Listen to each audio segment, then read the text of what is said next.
Member of Parliament, Madare constituency. I thank. Chairman, Education, when can you bring a response? Thank you, Honorable Speaker. I think in 2 weeks' time, we'll be able to bring the response. 2 weeks. Yes. Thank you. 2 weeks. Honorable Peter Lochakapong.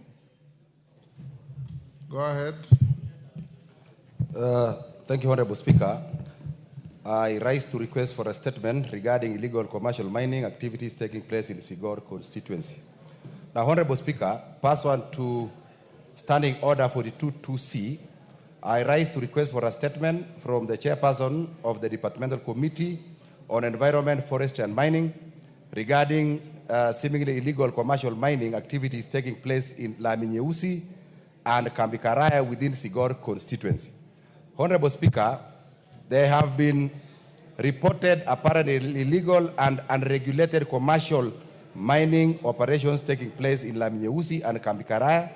These activities pose serious environmental risks, including contamination of water sources, degradation of agricultural land, and destruction of natural habitats.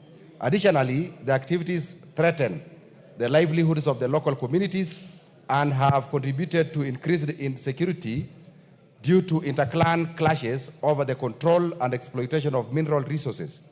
Further, the alleged operators are unlicensed and are employing unsafe mining methods, thereby endangering not only the lives of miners, but also the general well-being of residents in the surrounding communities.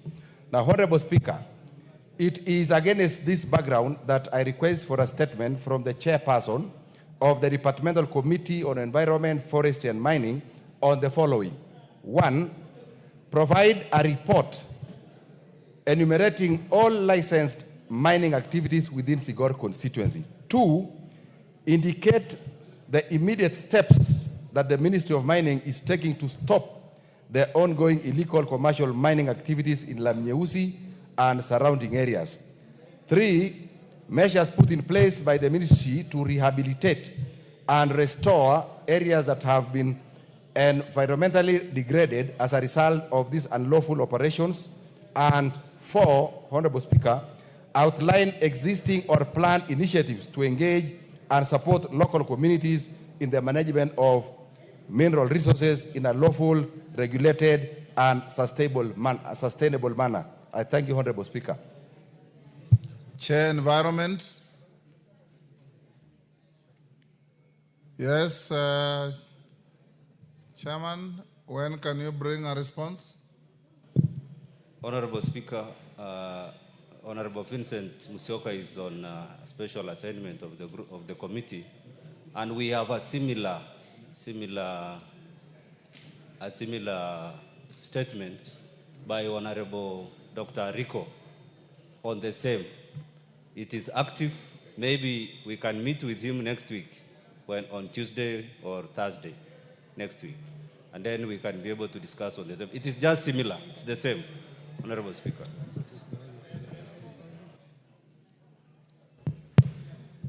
Honorable Speaker, although the chair is represented by the honorable member from Turkana, Honorable Speaker, maybe I would also, just to reinforce the request of that statement by Honorable Ochaks, and the other one that the member speaks about, the member of the committee, is to request the committee, because as he says, this is a second such statement request on illegal mining.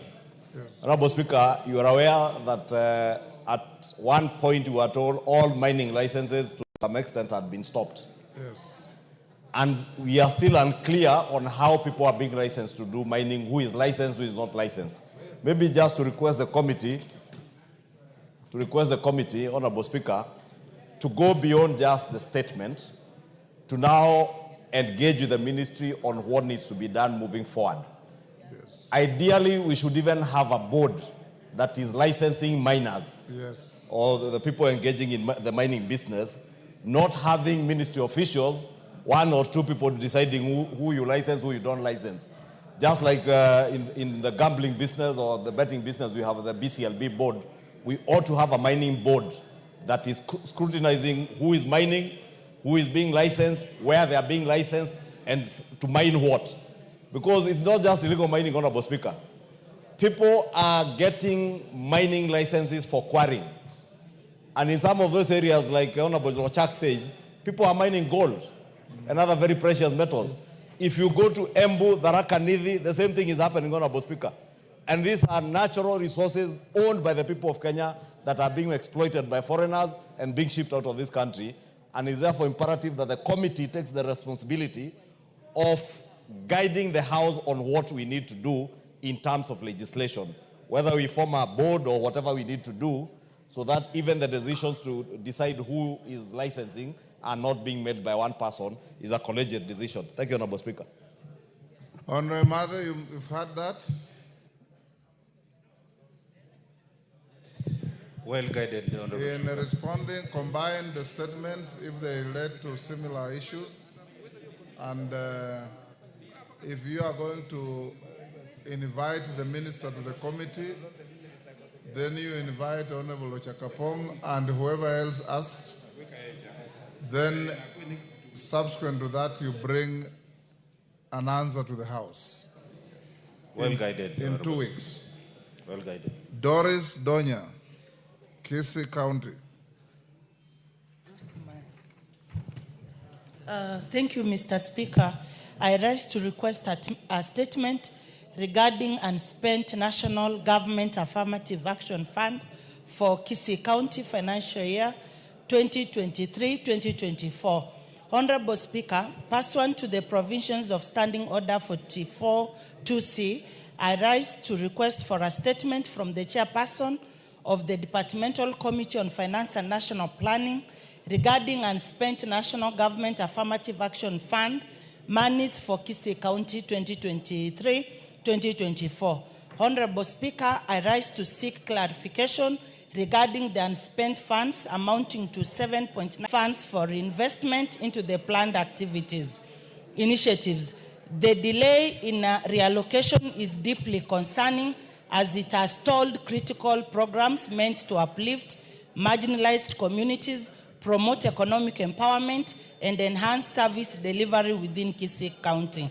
Moreover, the failure to reinstate these funds goes against the spirit of affirmative action as enriched in the Constitution. Article 27, 6, and 8 of the Constitution obligates the state to take legislative and policy measures to redress historical disadvantages suffered by women and other marginalized groups. Returning these funds to the Treasury instead of utilizing them for the intended purpose funds and the expected timeline for their release and utilization. The measures the government is taking to ensure that funds meant for affirmative action programs are not lost due to bureaucratic inefficiencies, and lastly, the safeguards in place to prevent similar occurrences in the future, ensuring that NGAW funds are fully utilized to benefit the intended communities. I thank you, Honorable Speaker. Mr. Yes, Donya.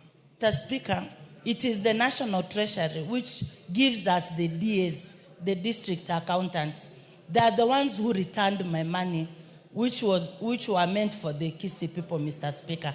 So I don't understand why their people returned my money. Chair Finance, or any member from Finance. Majority Leader, you can convey to the Chair Finance to bring a response on this in 2 weeks. Yes. Responses to statements.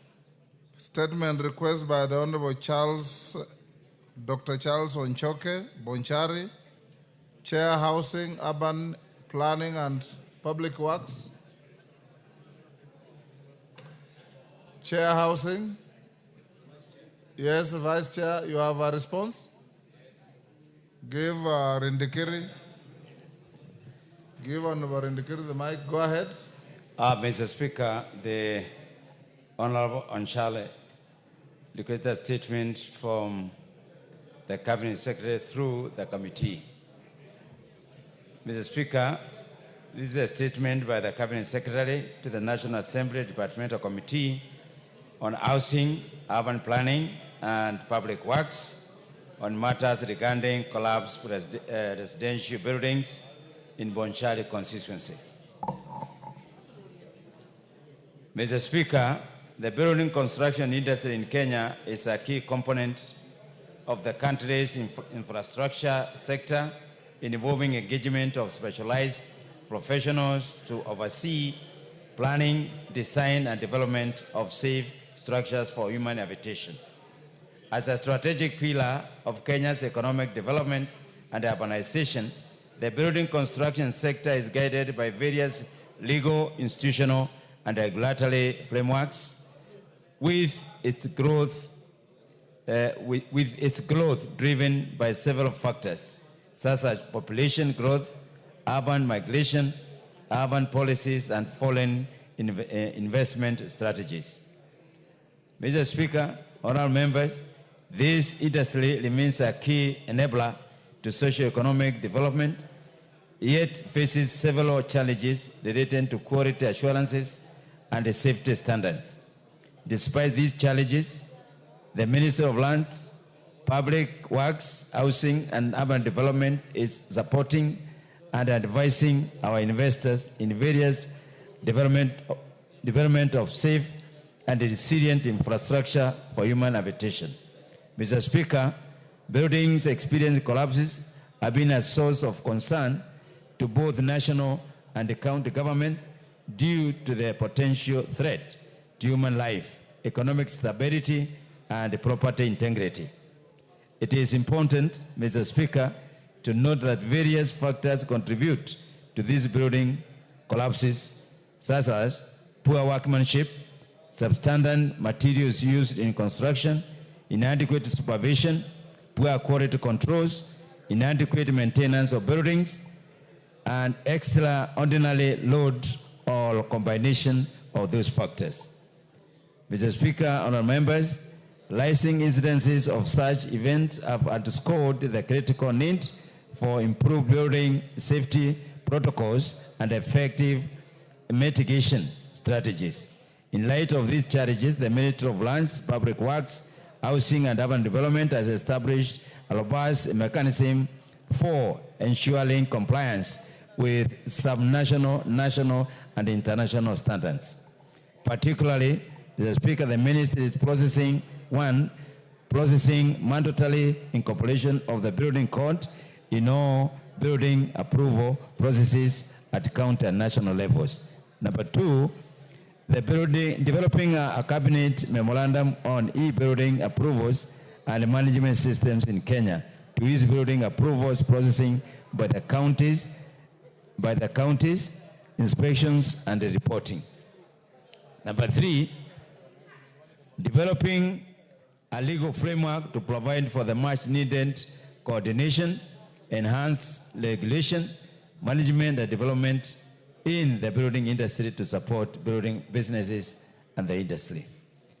Number four, strengthening existing regulatory bodies and the county government department to oversee adherence and provide guidance on matters building safety. Number five, carrying out independent compliance audit and the taking of views of high risk or large scale project.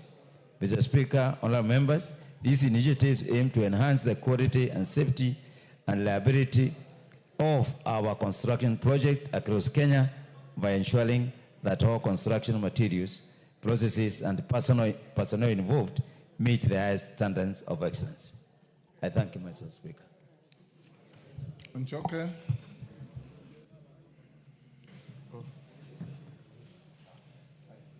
If you are satisfied, you don't have to say anything. We can go to the next. Thank you, Honorable Speaker, for the opportunity to respond or to react to the statement read by my friend, Honorable Indikiri, on behalf of his committee. Honorable Speaker, this statement has two fundamental flaws. One, it states that the developer is in custody. He is not.